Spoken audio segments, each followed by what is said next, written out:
On the first Sunday of October, my son brought me a slice of blueberry pie from a bakery I used to love. He set it on the kitchen table with a fork still wrapped in paper napkin. Then he walked upstairs and closed the door. I sat there, staring at it. No hello, no hug, just a slice of something sweet to sit next to something sour. That night, after he went out again, said he was meeting someone about a car I logged into my bank account. The number was wrong enough that I knew, that aching kind of knowing. Like when you call out into a house and no one answers. Even though you're sure someone's there, it took me a moment to realize what was missing. Then another moment to believe it. I'm Margaret Lee, I'm 70. And that was the moment I knew my son, my only son, had quietly taken what I'd spent 40 years setting aside. Subscribe and tell me in the comments where you're watching from. Thanks. It's strange, isn't it, how a betrayal doesn't always come loud. Sometimes it's a soft subtraction. Something gone where something once was. A slice of pie instead of an apology. I raised Thomas mostly on my own. His father David died in 1987. Car accident just outside Dayton, Ohio. He was 42. I was 33. With a 5-year-old who didn't understand why Daddy didn't come home with the popcorn, like he promised. We had a small life, but I kept it clean, warm, and stable. I worked at the pharmacy on Whitmore Street for 28 years. I made bologna sandwiches for his lunch and put a chocolate in the middle when it was test week. I taught him to fold laundry and how to stretch a paycheck. He had asthma as a child, so I kept track of every inhaler, every refill, every copay. I didn't take vacations. I didn't buy new clothes unless the old ones were threadbare. I didn't date again until Thomas was 20, and even then. I asked him first if it would make him uncomfortable. He said no, but he stopped coming by the house for a while after that. Still, I loved him with everything I had. Some people give loudly. I gave in coupons, casseroles, and envelopes tucked in coat pockets. I kept his secrets, covered for his absences. Paid the tow fees on a car he claimed had been stolen, but I knew he'd just parked illegally. When he had his first daughter Lana, I were upon booties and sent them overnight, even though he hadn't called to tell me himself. I found out from his ex, the same way I found out about the second child. You think love will hold weight, that it will settle into someone else's life like a second backbone. But it doesn't, not always. The first time I noticed something missing, it was my checkbook. He was staying with me then, just until I get back on my feet. I found it behind the cereal boxes in the pantry, half hidden like it was forgotten. But the numbers didn't line up, and the signature on the withdrawal wasn't mine. Not exactly. I said nothing, not because I didn't care, but because I still believed I could love him into being better. It's a mother's first and final mistake. When I sold the house in Springfield after the arthritis got bad in my hands, I moved to a smaller place closer to town, 1 level, no stairs. A modest condo with beige carpet and a dishwasher I never quite learned to use. The proceeds from the house plus a lifetime of careful saving went into a new account, one with a passcode I wrote on a folded slip of paper and taped to the inside of a book on my nightstand. Somehow he found it, or maybe he guessed it, my birthday plus the year his father died. I don't know how long he'd been taking money, a few hundred here, 1,000 there. Not enough to alarm the bank, but enough to feel like a slow leak in a tire I couldn't patch. That night, with the pie untouched beside me and the dull hum of the fridge filling the silence, I stared at the statement and felt something settle in my chest. Not anger, not yet, just the full weight of what had been taken. I'd spent so many years saving for my own old age because I didn't want to burden anyone. I didn't want to be the kind of mother who needed to be driven to appointments or helped downstairs. I wanted to be proud in my slowness, not pitied. but I never expected to be taken advantage of. Not by him, not like this, the next morning. I folded the bank papers into a manila envelope and tucked it under my coat. I walked slowly, carefully, to the local credit union, where a young woman named Carlene listened with a quiet kind of attention. Then I filed the report. Fraud. The woman asked me if I knew who the suspect might be. Yes, I said. My voice didn't shake. When I returned home, the pie was gone, the fork too. He never asked about the envelope. Never asked about the phone call I took in the laundry room or the quiet visit from the officer in plain clothes, who asked me to confirm a few details. It took 3 days for the withdrawal to freeze. It took 6 for Thomas to knock on my bedroom door and ask me why the bank was calling him. I told him I didn't know, and then I closed the door. That was the last time he stayed under my roof. But it wasn't the end of the story. Not yet. You don't raise a child expecting applause.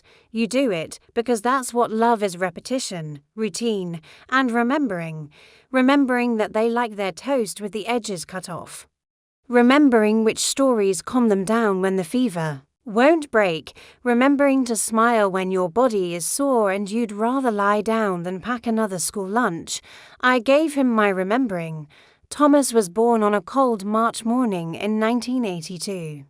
The snow had melted just enough to expose the cracked sidewalks outside Dayton General. I remember the nurse's hands were soft and smelled faintly of hand lotion.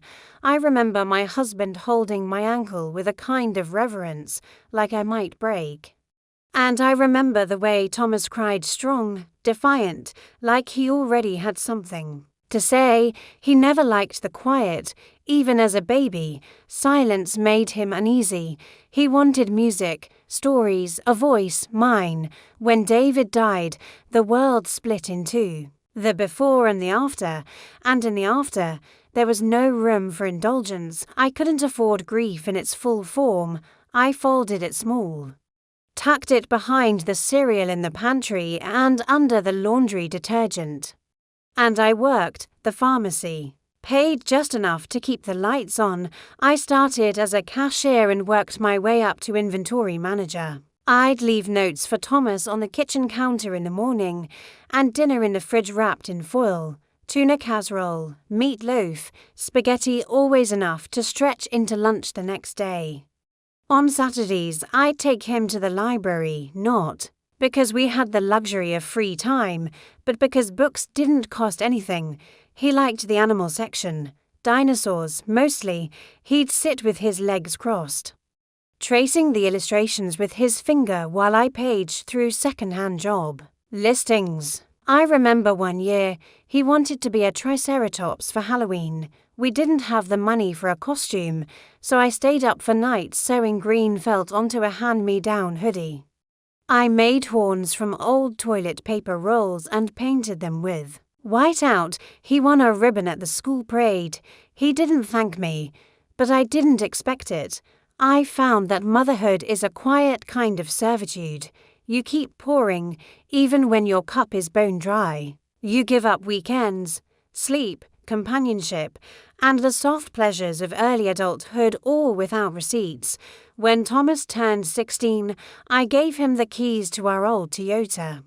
It had over 100,000 miles on it and a heater that worked only if you banged the dashboard just right. Still, it ran, and it got him to school, to work, to wherever teenagers went in the early 2000s when gas was still under $2. I paid the insurance. I filled the tank more often than he knew, and I pretended not to notice when he came home smelling like cigarettes and guilt.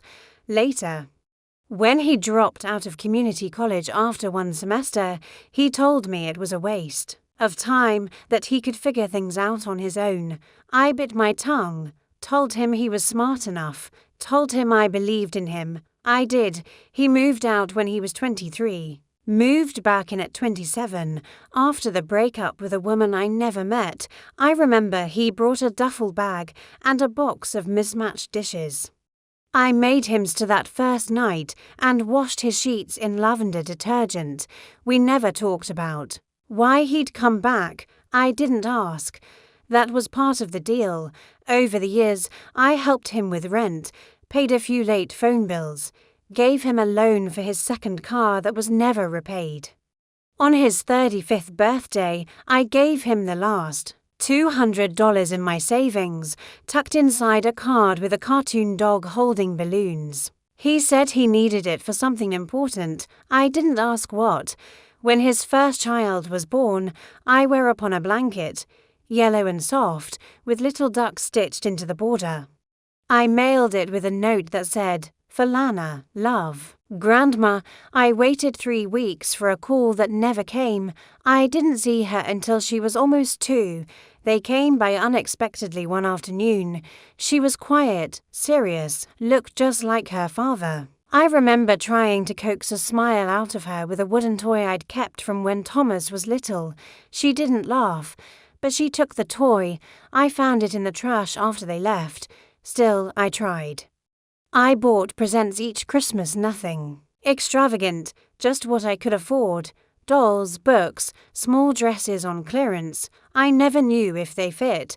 I rarely got a photo. By the time his second child came along, I stopped knitting. My fingers were too stiff by then, and the yarn would catch on the calluses, so I sent gift cards. The thank yous became less frequent. The visits more strained, but I kept giving. Because that's what you do when you love someone who never quite learned how to love you back.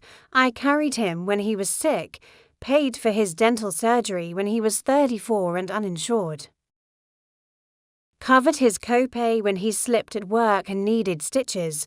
I stayed with him in waiting rooms, answered forms on his behalf, brought him soup when he had the flu, and all the while I kept saving, bit by bit, birthday checks from cousins, pharmacy pension, social security, the proceeds from the house, a little envelope of cash I called just in case money, tucked away in the freezer behind the peas, just in case. I never imagined the case would be him. People ask me, sometimes, what keeps a mother going through it all, through the missed calls, the slights, the way your name fades from their mouth until you become just her or my mom or the lady I'm staying with. The truth is, we don't go because we think they'll thank us. We go because we remember who they were before the forgetting started. We remember the little boy with his hand in ours, and the way he looked back for you even when he ran ahead. That's the version we keep. That's the version I held in my heart every time he disappointed me. But the heart, as strong as it is, can't carry someone forever. Eventually, you set them down, and sometimes they walk away, and sometimes they take something with them. I still remember the first time I held him. How his fingers wrapped around mine like they already knew the shape. I held on for as long as I could, longer than I should have. But love, when it's only one way, becomes a silence too loud to live in. And I was starting to hear it everywhere. There is a particular kind of ache that comes from not being missed. It settles in the bones slowly, like a damp chill. You start to notice it in the pauses longer and longer between the phone ringing and the silence that follows, in the mailbox that stays empty except for catalogues and the occasional misdelivered letter. It's not sudden, the way they begin to forget you. It's like watching a painting fade in the sun. One day, you realize the colors are gone, and you don't remember exactly when they left. It started with birthdays, small things, really, a missed call that came 2 days late, then a text, short and misspelled, as if typed in passing between. More important things. I'd still bake myself a little cake yellow with chocolate frosting. It was what I used to make for him when he was little. I'd sit at the kitchen table, light one candle, and let it burn a while before blowing it out. No one remembered that I used to hum happy birthday to him even when he was too old to want it. After a while, holidays became quiet, too. Thanksgiving came without an invitation. I'd call and ask if they were hosting, and he'd say they were doing something small, Just them. You know how hectic things get. I'd nod into the phone like he could see me. Christmas was harder. I remember one year, I wrapped up a scarf I'd knit in slow, aching stitches. It took me weeks. My hands don't work like they used to, so I had to rest between rows. I boxed it up, tied it with ribbon, and mailed it with a note that said, "Stay warm out there." I never saw him wear it. Eventually, the packages I sent started coming back unopened, returned to sender. One even had a stain across the top like someone had set a coffee mug on it. I kept it anyway, put it in the closet next to the others. That's the thing about being forgotten. You still remember. Sometimes I'd try to leave little breadcrumbs. I'd text him a photo, an old one I'd found tucked in a drawer.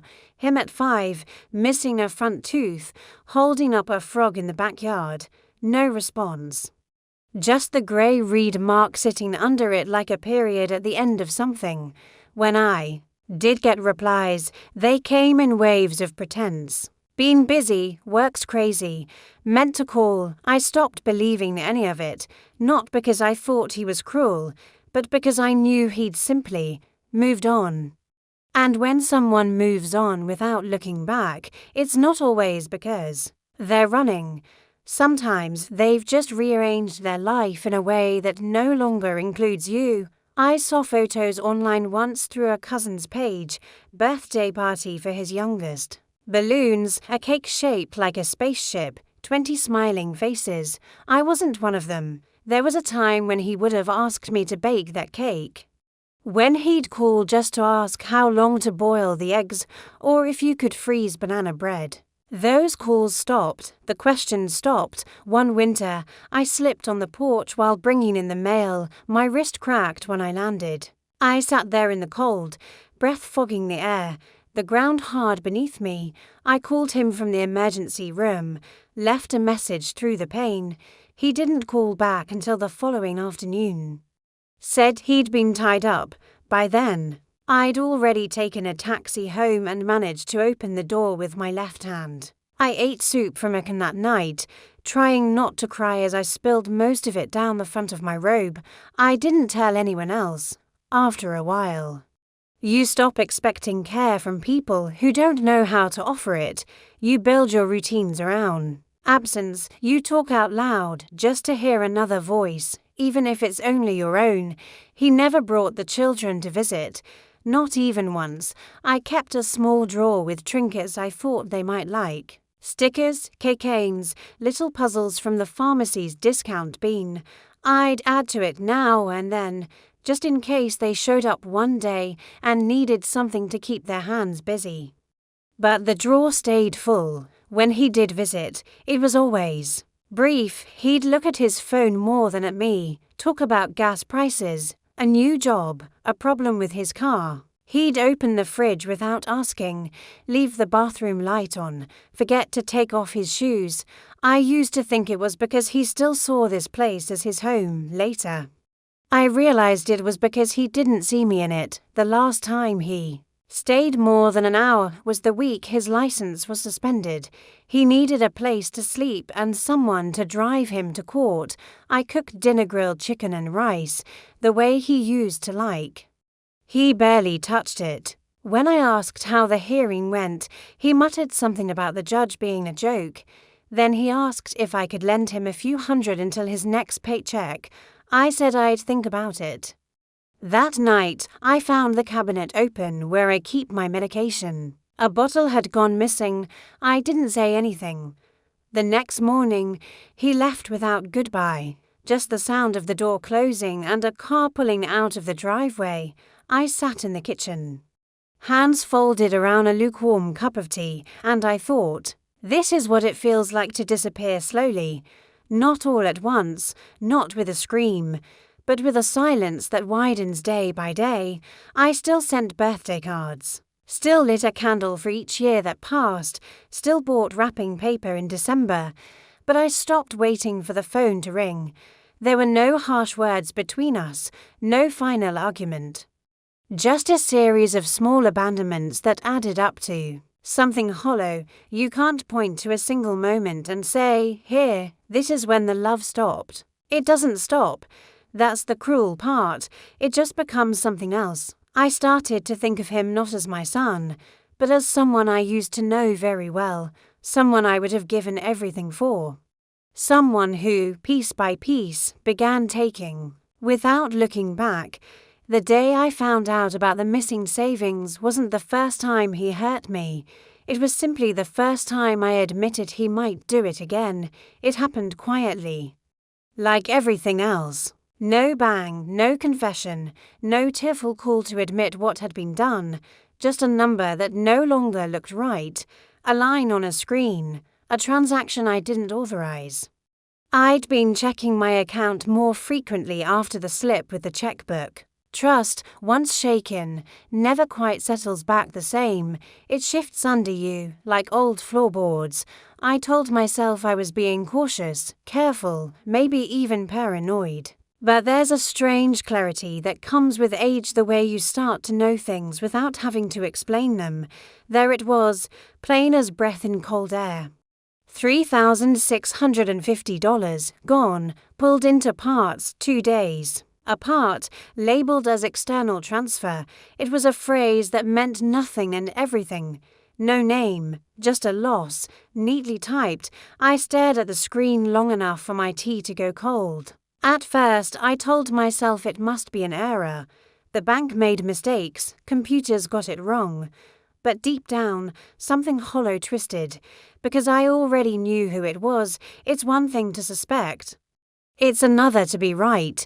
He hadn't been by in over a month. The last time he'd come, it was to pick up a package that had accidentally been delivered to my address. He barely stepped inside, eyes darting, jittery, said he had somewhere to be. The whole thing had felt off, like he was only pretending. To be in a hurry so I wouldn't ask him to stay.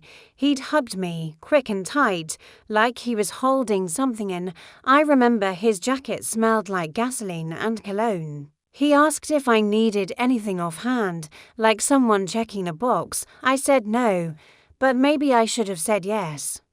Maybe I should have said I needed him to still be the boy who used to draw me pictures of rocket ships and leave them on my pillow. A few days later, I went to the bank in person. There's something about having a face to look at when someone tells you you've been stolen from. The woman at the desk wore glasses that kept sliding down her nose. She was polite. She asked if I wanted to file a fraud report. I said yes. Then she asked, in that roundabout, careful way, "Do you know who might have access to your account information?" I looked at her, and I said, "My son." She didn't flinch, didn't judge. Just wrote something down and nodded. The worst part wasn't the money, it was the knowing. The confirmation that the boy I raised, the boy I fed, bathed, protected had crossed a line he couldn't uncross. That he'd looked at what was mine and decided it could be his, without asking, without guilt. The access had come from an old joint account I'd opened in 2009, when I had knee surgery and needed someone to handle errands for a few weeks. I thought I'd closed it when I moved to the condo, but apparently I hadn't. Apparently it had just lain there, open like a back door. I hadn't even remembered the account existed, but he had, or at least, he'd found it. The account gave him just enough access to initiate a transfer, not enough to take everything, but enough to do damage. He took what he thought wouldn't be noticed. It's a strange thing, betrayal. It doesn't always roar. Sometimes it rustles like dry leaves, a soft scraping behind the wall, and you realize, too late, that something has been chewing through the foundation. I didn't tell anyone, not my cousin Elaine, who still calls once a month from Arizona, not Shirley, the neighbor across the hall who always asks if I'm doing all right. Not the women at church who would have turned it into whispered prayer requests and wide-eyed sympathy. I kept it to myself because saying it out loud would make it real in a way I wasn't ready for. He took my savings, my son took from me. That sentence doesn't land easy. It has weight. It carries silence on its back. I spent a few nights just walking through the house, picking things up, placing them back down. Objects become so loud when everything else goes still. I noticed the paint peeling near the windowsill, the lamp that flickered when the heat kicked on. The photo of him as a toddler in the kitchen. The one where he's holding a popsicle and grinning, cheek stained red. I turned it face down. I called the bank again 3 days later to follow up. The woman I spoke to said the investigation was underway. It may take time, she said gently. But we take these matters seriously. I thanked her. Then I sat down and made a list. A real list, pen and paper. Every dollar that had come out of my hands for him in the last 10 years, every time I'd paid a bill, covered a co-pay, loaned money for tires, rent, repairs, tickets. I didn't make it out of the 5th year before the total crossed 10,000. I stopped writing because it wasn't about the money, it was about dignity. Mine, there's a cruelty in being treated like a resource instead of a mother. Like something to be used when needed and ignored the rest of the time, like a spare tire in the trunk, like background noise. He didn't call after the bank contacted him, didn't deny it, didn't explain, just went quiet. I don't know if he thought I'd never notice, or if he thought I'd notice and just let it go. Both answers hurt. And that was the moment the door closed, not literally. He still had my number, my address, a key, even though I later changed the lock. But in my heart, something shifted. Like a rope had finally snapped after years of fraying. I didn't rage. I didn't scream. I just knew. I knew that no matter how many stories I told myself, no matter how many excuses I'd whispered on his behalf, this act was the line. The final one. The one you don't come back from, not because of the money, but because he knew it would hurt, and he did it anyway. That's what changes a mother's love. Not mistakes, not even lies, but the decision to cause harm. Knowing you'll be forgiven and doing it anyway, he took that forgiveness for granted. And I had finally run out of it. The bank offered to press charges. I declined for now. But I kept the file. I made copies. I signed papers. I opened a new account. I moved what was left. That night, I slept without the ache of uncertainty. There was pain, yes, but it was clear pain, clean, no more wondering. No more benefit of the doubt. He had taken, and I had seen it. There was no more pretending. Only the quiet beginning of what would come next. There are kinds of silence you step into, like a warm bath after a long day. Then there are kinds of silence that build around you slowly, like fog, until you realize no one has spoken your name in weeks. I didn't make an announcement. I didn't tell him what he'd done to me.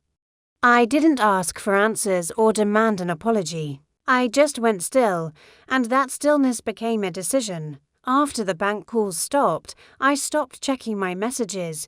His number sat unread. No voicemail, no apology, nothing but the soft, blank echo of absence. He must have known the truth by then. Must have gotten the letter, the alert, the confirmation that someone had noticed, that someone was me. But nothing came. That was the first month I didn't send a birthday card to the kids.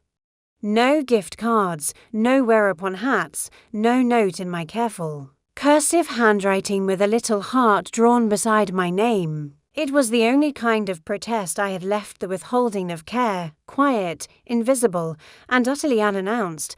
I started locking my bedroom door at night, not because I was afraid, but because I had finally stopped assuming the world was safe just because I had made it that way. For others, it was a symbolic thing more than anything, a click in the dark that told me, no one walks through without permission anymore, and I began writing things down, everything. Not just the transactions and the names of bank employees, but memories. Small, seemingly meaningless moments that had been buried under years of compromise, like the time I waited outside his middle school in the rain for 45 minutes because he'd missed the bus. I didn't have an umbrella, just a plastic shopping bag I tied over my head. Or the time I stayed up until 2 a.m. sewing a button on the suit he wore to his first job interview because he forgot it was tomorrow. You don't keep these memories in anger. You keep them as proof that you were there, that you tried, that your love was made of thousands of small, thankless acts. I started waking up earlier than usual. Not because I had somewhere to be. Retirement has no calendar, but because my mind was louder in the mornings. Thoughts came before the sun. So I wrote, I made lists, I called the lawyer. Yes, I got a lawyer. Not to punish, but to protect.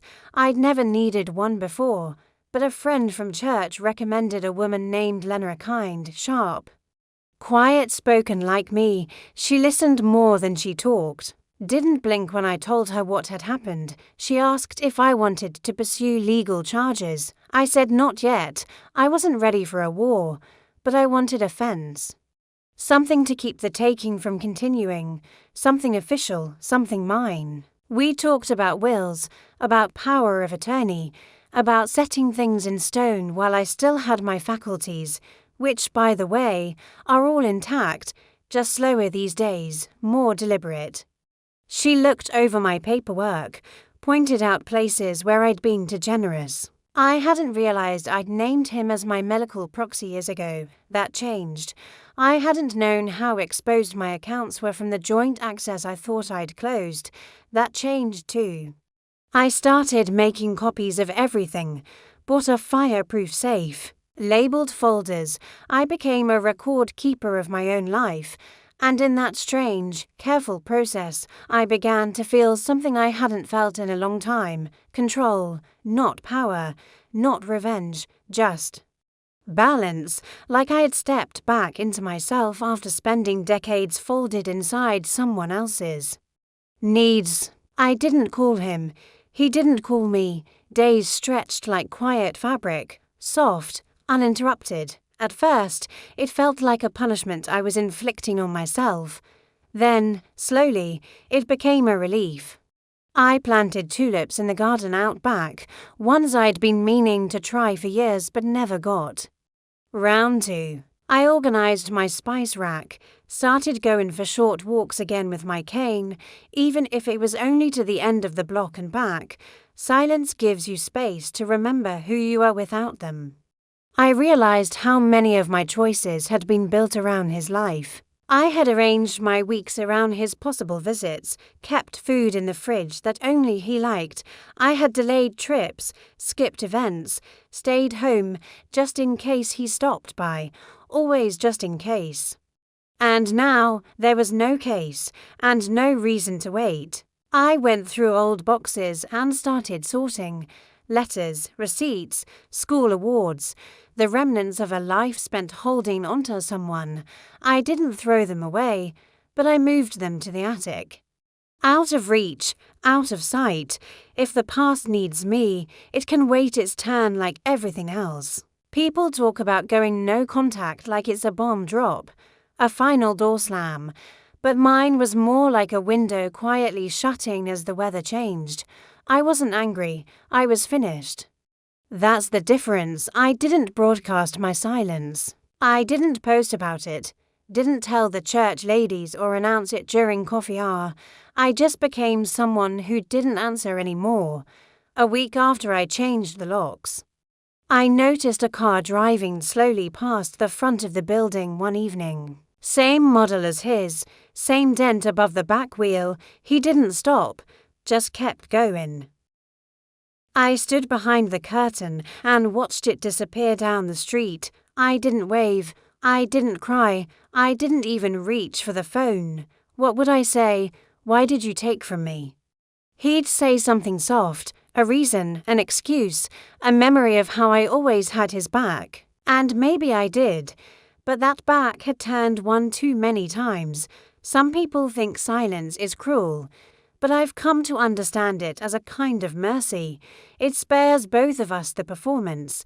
It says, this is as far as I go. I still light a candle each Sunday morning. Still make toast and tea at 7 a.m. Still fold laundry the way my mother taught me, edges first, then into thirds. My life hasn't stopped. It's just stopped, including the expectation that I'll be heard by someone who no longer listens. I keep a notebook by my bed now, write thoughts down when they come, questions I ask myself, not him. What did I miss? What would I do differently? Am I still kind? I think I am. But kinder to myself now, gentler with the truth, and the truth is, I gave him too much room to hurt me. Not because I was weak, but because I believed in him too long. Love doesn't always look like a warm embrace. Sometimes it looks like a door you lock, and a key you no longer hand over. I didn't go silent to punish, I went silent to survive. And in the quiet, I began to hear myself again. It wasn't a grand transformation. There was no sudden strength, no tearful rebirth in the mirror. I didn't cut my hair or paint a wall or go on a trip to Tuscany. That's not the kind of story I'm telling. No, what came next was smaller, quieter, but no less powerful. I moved differently after that. It started with how I walked around my own home, with intention, not waiting. No longer stepping over the space in the hall where his duffel bag used to sit. I cleaned out the spare room, not to prepare for anyone else, but because I finally accepted that it was mine now, not a guest room, not his full back, mine. I bought myself new bedding. Nothing extravagant, just a soft sage green coverlet and two pillows that didn't sag. That first night, I slept all the way through, no checking the door. No listening for footsteps. I changed the ringtone on my phone, not to silence, but to something cheerful, a little guitar strum. Something that didn't carry his name in its echo. I started keeping my purse near me again. Funny the things you do without thinking how. For years, I left it on the kitchen counter even when he was around. Trust, like old wallpaper, peels slowly. One Saturday, I took the bus into town, walked 2 blocks to the community centre. They were having a free legal clinic for seniors. I sat in a folding chair next to a woman named Judith who smelled like peppermint and told me she'd just won a small settlement against her landlord. "Don't wait too long," she said, tapping her temple. "Time doesn't ask if you're ready." When my turn came, I sat across from a young woman, early 30s, sharp-eyed, gentle voice. She explained how to finalize a will, suggested a financial advisor, gave me a folder of resources, most of which I'd never heard of. I left feeling like I had stepped into a part of life no one had ever invited me to before, not the part where you're needed, the part where you decide, where you reclaim, and it felt good. I made an appointment with a financial planner the following week. His office smelled like old coffee and carpet cleaner, but he treated me like I mattered, listened, asked questions no one else had ever bothered to ask. He told me I wasn't the first mother to walk in with stories of missing money and unspoken betrayal. Said it was more common than people think. I believed him. I saw it in the way he didn't flinch. He helped me close every account Thomas had ever touched. We started a new portfolio with what was left, small, safe. Slow growth. He gave me a binder and told me to sleep on it before signing anything. "I'm in no rush," I said, and I wasn't. Moving differently means not letting urgency belong to anyone else. It means not fixing everything the moment it breaks. Sometimes you just sit with the broken pieces, let them be. I began saying no more. Not loudly, not with bitterness. Just no. I declined an invitation to my cousin's son's graduation party. I knew Thomas would be there. I knew I'd have to pretend, so I didn't go.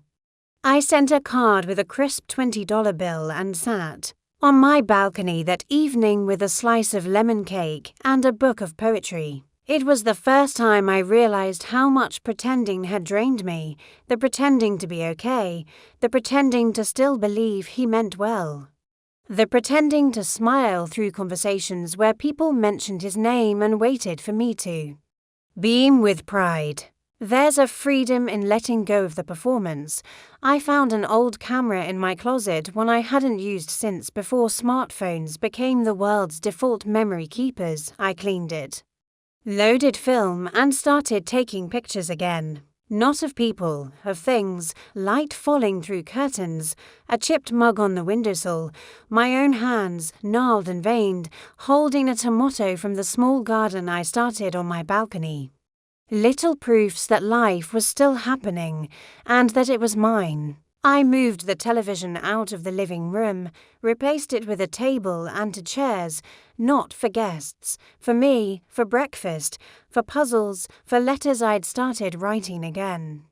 Not to anyone in particular, just to myself, mostly old memories that needed space. Thoughts that wanted release. I began putting money aside again, not because I needed it, just because it reminded me that I could, that what had been taken didn't mean I couldn't rebuild. I opened a savings account with a credit union to towns over. No shared access, no digital logins, just a paper passbook, like the kind my mother used to keep in her kitchen drawer, tactile, private, mine. Each deposit, no matter how small, felt like a step. A quiet reclaiming. A declaration to no one but myself, I am still here. The first real conversation I had after months of silence was with a woman named Eleanor. She sits 2 pews ahead of me at church. Wears wide-brimmed hats and always has a hard candy tucked in her palm. We ended up walking to the bakery after service one morning. She ordered tea and asked me if I had children. I paused. I had a son. I said, "We're not close." She nodded, didn't push, just handed me a sugar packet and said, "Sometimes peace costs the whole relationship, still worth it." I carried that sentence with me for weeks. It changed something, loosened something. I began smiling more at strangers, started noticing the way wind moved the trees outside my window at dusk. I bought myself flowers from the grocery store, yellow mums, just one bunch, trimmed and placed in a chipped vase that had once belonged to my grandmother. I stopped waiting for anyone else to make my days feel full, and in that stillness, something new began to bloom. I hadn't forgiven him. Not yet, maybe not ever, but I'd forgiven myself for the years I stayed small, for the bending, the reaching, the hoping beyond reason. I no longer hoped for a phone call. I no longer flinched at the sound of his name. What I hoped for now was simpler. Warm socks on cold mornings, tea that stays hot long enough to finish, a neighbor's dog that greets me when I walk by, the sound of birds returning to the trees in spring, none of it loud.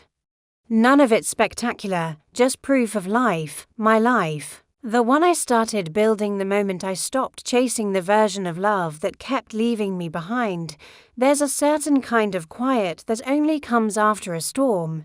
Not relief, not peace. Not even joy, just air that's still for the first time in years. That's what it felt like in the months after I stopped calling, stopped checking, stopped waiting. But silence doesn't go unnoticed, not when it's been filled by someone like me for so long. At first, I think they believed I was sulking, that I'd cool off, come around, do what I'd always done, fold the hurt, call it nothing, and carry on. That was the rhythm they had grown used to, me bending. Me apologizing for the discomfort of my own disappointment, but I didn't come back. And life, as it does, kept on moving without me in their orbit. I heard about the small things from others, never directly. The way Lana had trouble with school registration, and they couldn't find her immunization records. I'd kept those in a folder, color-coded, updated yearly until she turned 6. No one had asked me for them, and I didn't offer. There was a fundraiser at the elementary school for her class trip. I used to contribute every year without being asked. A little envelope in the mailbox with cash tucked inside, and a note signed Grandma. Not this time. The silence was sharp. They posted about it online, the way people do when they're hoping someone will fill the gap without asking directly. No one tagged me. There was a birthday party in May. His son, the younger one, the one I've only met once in person. There was a photo of the cake, lopsided, homemade, a caption that said "did our best." I used to make every birthday cake from scratch, even when I had no money for gifts.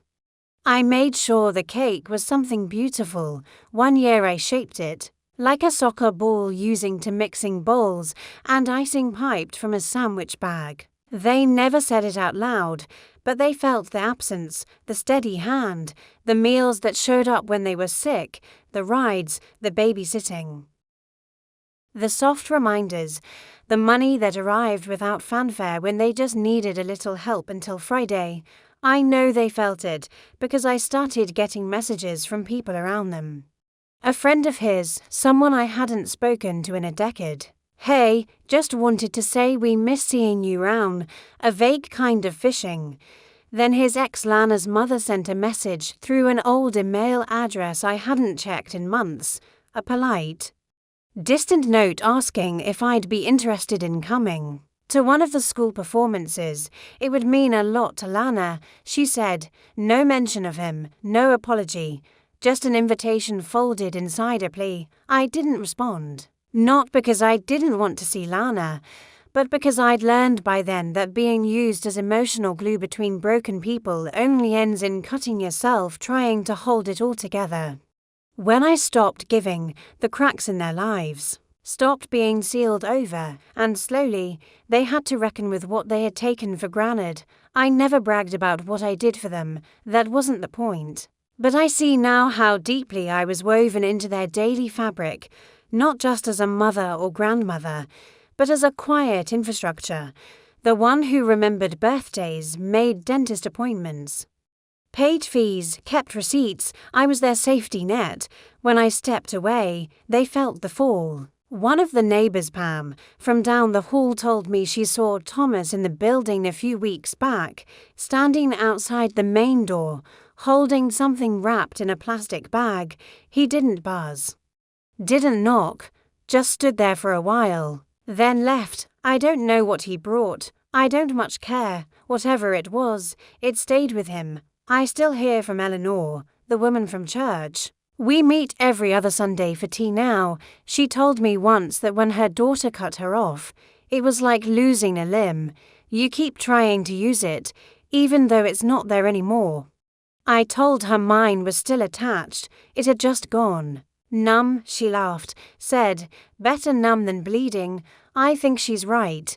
Every once in a while, I let myself imagine a version of life where none of this happened, where he never took the money, where he never let the silence stretch until it tore, where we still met for breakfast once a month and talked about the kids like a team.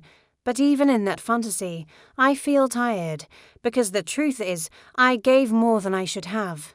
For longer than I had to, hoping that love would return to me in the shape I gave it. And when it didn't, I kept giving anyway. They lost me when they stopped recognizing what I gave, when it became expected instead of cherished, when my kindness became their default. I think he thought I'd never leave, that I'd always be the woman behind the curtain, turning on the porch light, waiting for his footsteps to come up the walk. But one day the bulb burned out, and I didn't replace it. Sometimes I get voicemails now. Not often. Just enough to know that the gap I left behind has a shape to it.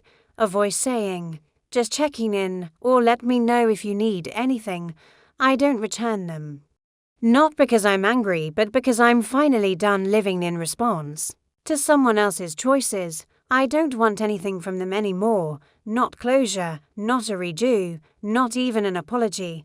I want peace. I have it now. They lost the woman who stayed up all night worrying, who sent money without question, who kept traditions alive and rooms open. They lost the version of me that placed their comfort above my own reality. What they gained? I don't know, maybe space, maybe silence, maybe the chance to learn how to care for their own lives without leaning on mine like a crutch. What I gained was breath. Room to fill my days without waiting for someone to remember me. And isn't that the cruelest part of love gone wrong? That the one who leaves isn't always the one who walks away. Sometimes it's the one who stops answering, who turns inward, who chooses herself. Finally, after a lifetime of being second, I didn't disappear. I just stopped being available to the version of them that took and never gave. And I think they're still trying to figure out how to live with that. That's not revenge, that's consequence. And every day, I water my plants, write my notes, sip my tea and let the silence do what I never could. Make them see what they had. I didn't know I was going to write it until my hand was already moving.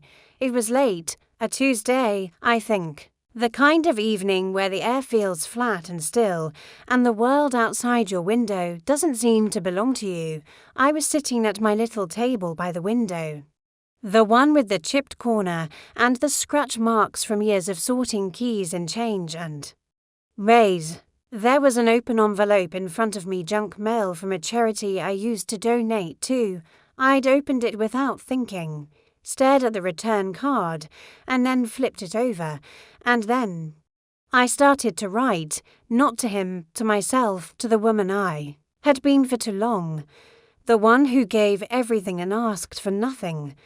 The one who waited, hoped, forgave, and explained things away until there was barely anything left of her voice. It began simply, "I'm sorry." 2 words, written in pen so old it skipped across the page. I'm sorry I waited for someone to see me before I saw myself.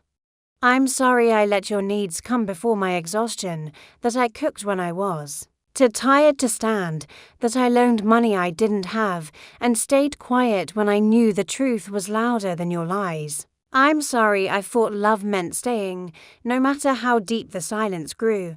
I wrote that first line, and then another, and another. The words didn't stop. My hand cramped, but I kept going. Flipping over envelopes, scraps of notepad, receipts. Whatever paper I could find, I didn't care about neatness. It wasn't a letter to be mailed. It was one to be lived through. I remember the first time he called me Ma with that tone. I wrote, not soft, not loving, just dismissive, like I was a problem, like I was a nuisance wrapped in history. I remembered how small I'd made myself, how I'd stepped aside so often I'd forgotten what standing in the center of my own life even looked like. I wrote about the birthdays he missed, the ones I never forgot, about the way he never asked if I was lonely, the way his voice turned to stone when I asked about the kids. As if even that was too much to carry, I wrote about the missing money. But only briefly, because the money wasn't what broke me. It was the realization that he thought I'd never notice. Or worse, that I'd notice and let it go. I wrote about how I'd been a woman who rationed joy, who waited for permission to rest, to be remembered, to be loved in return. I forgive you, I wrote. And I meant myself, every version, every soft, tired, patient version. The mother who stayed too long in conversations that drained her, the grandmother who whereupon when her hands ached just to feel useful.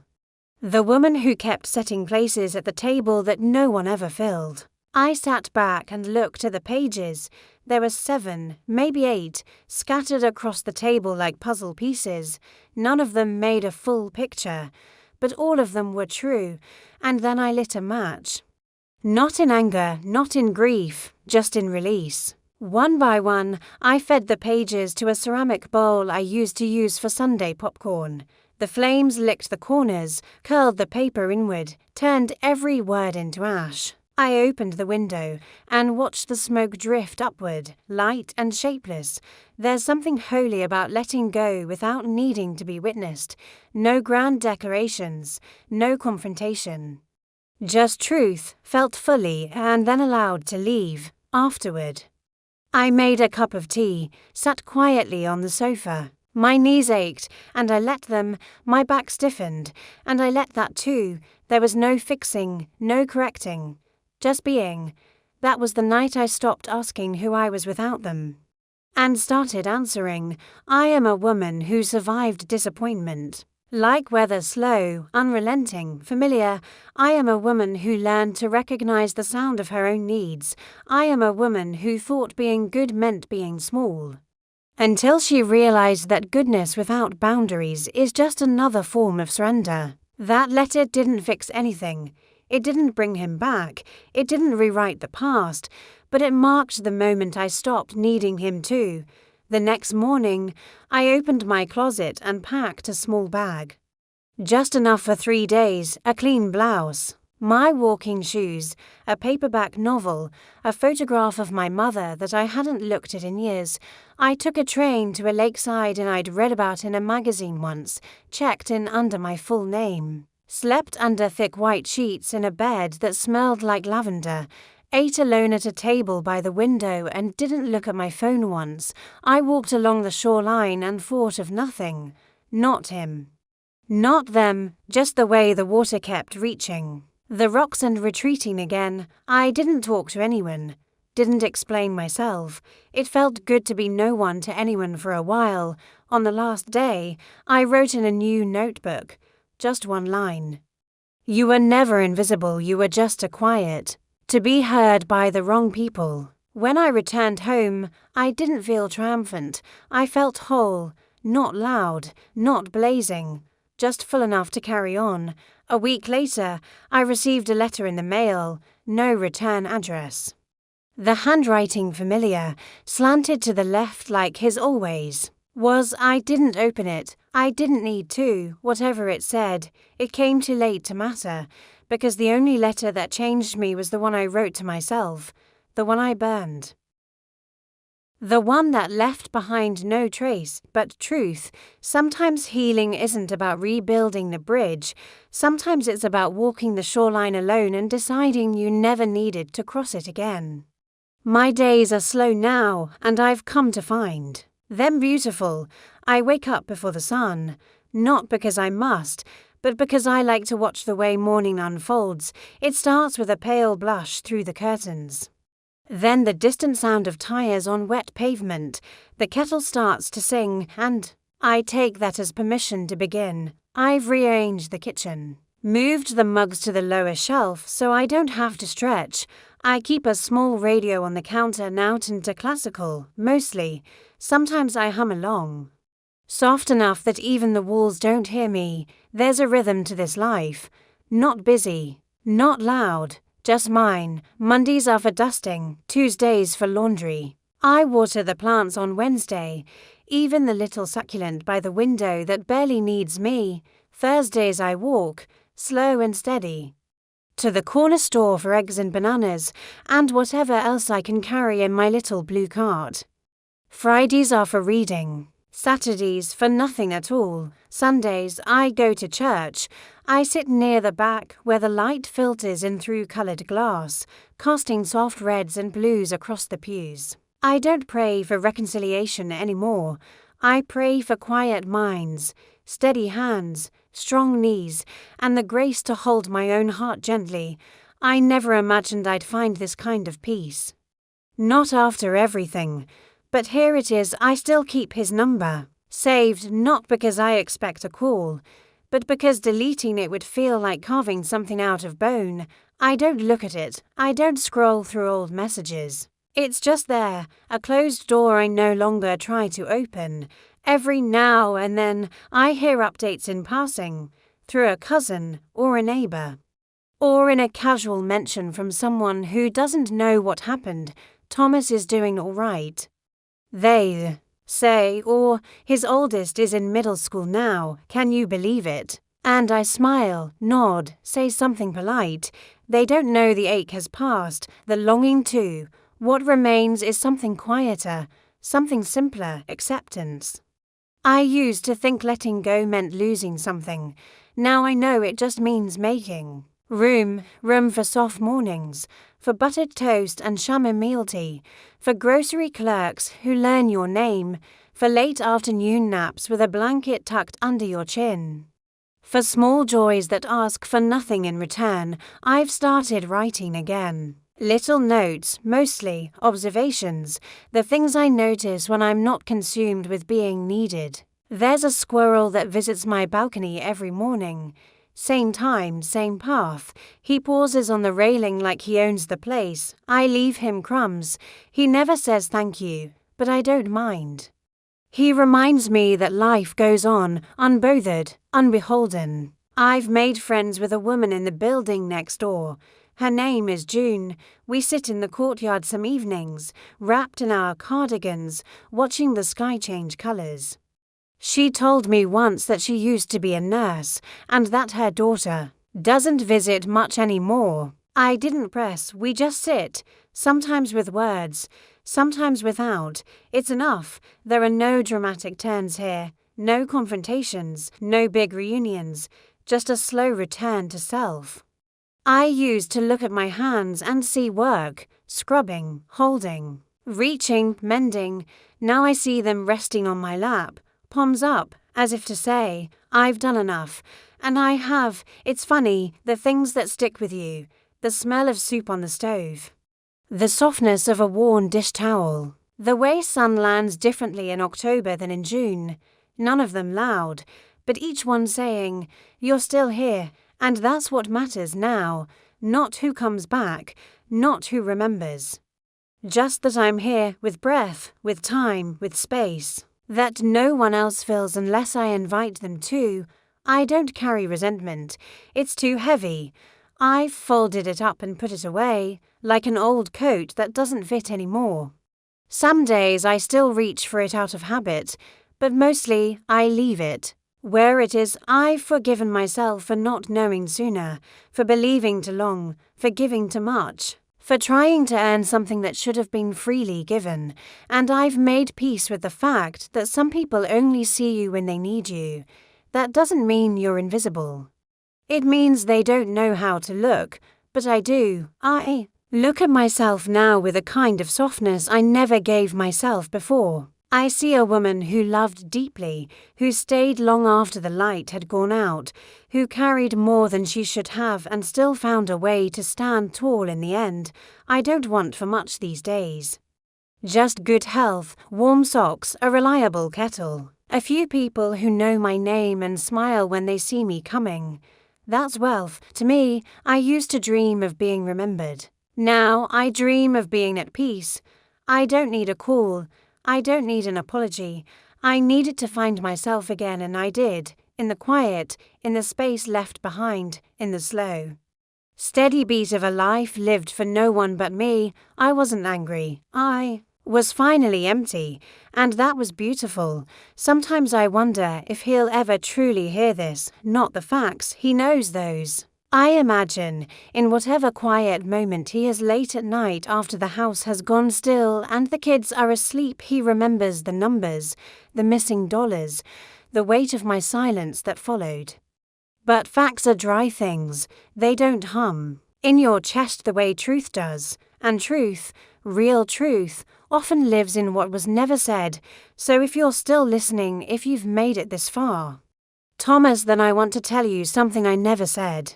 And I want to say it clearly, you hurt me, not just with the money, that was only the last push, a practical wound with a paper trail, no. The real damage came from the years of taking me for granted, the erosion, the slow forgetting.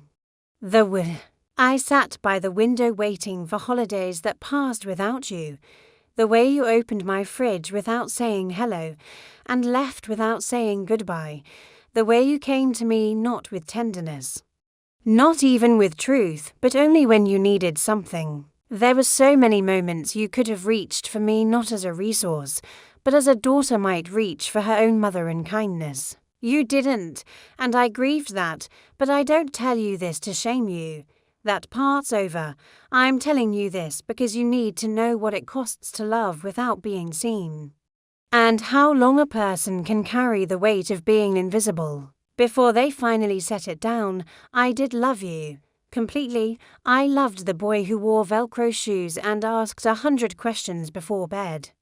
I loved the teenager who slammed doors but cried into my shoulder after his first heartbreak. I loved the man who tried, in small ways, to find his footing until he stopped trying with me.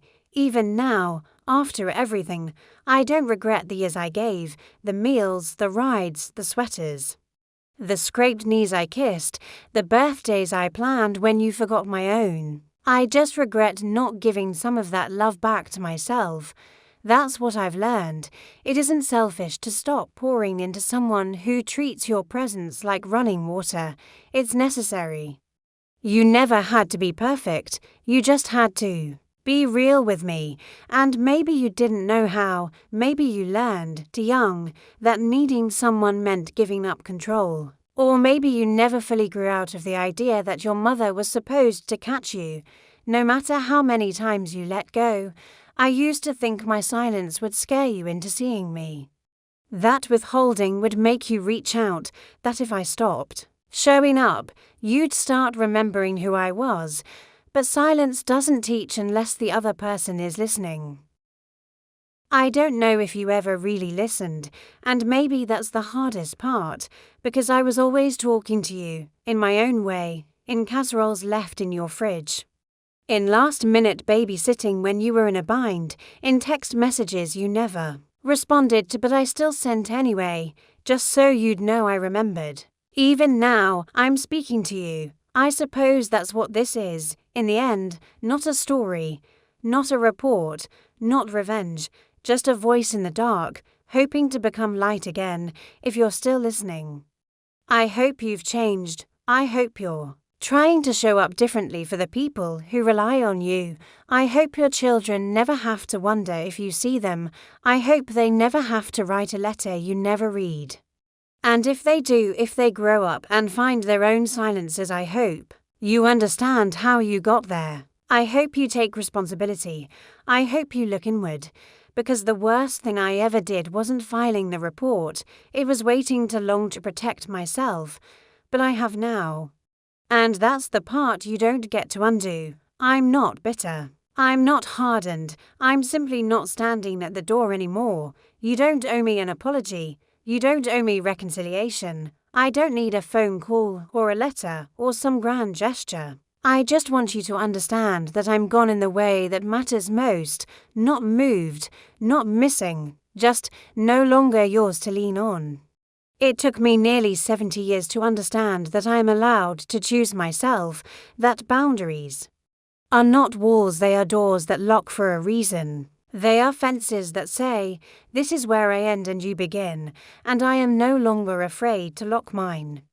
If this voice reaches you, and I believe on some level it will, I hope it stays with you not as guilt, but as mirror, because I see you. I always did. I just finally learned to see myself, too, and now my days are full in a way that has nothing to do with anyone else.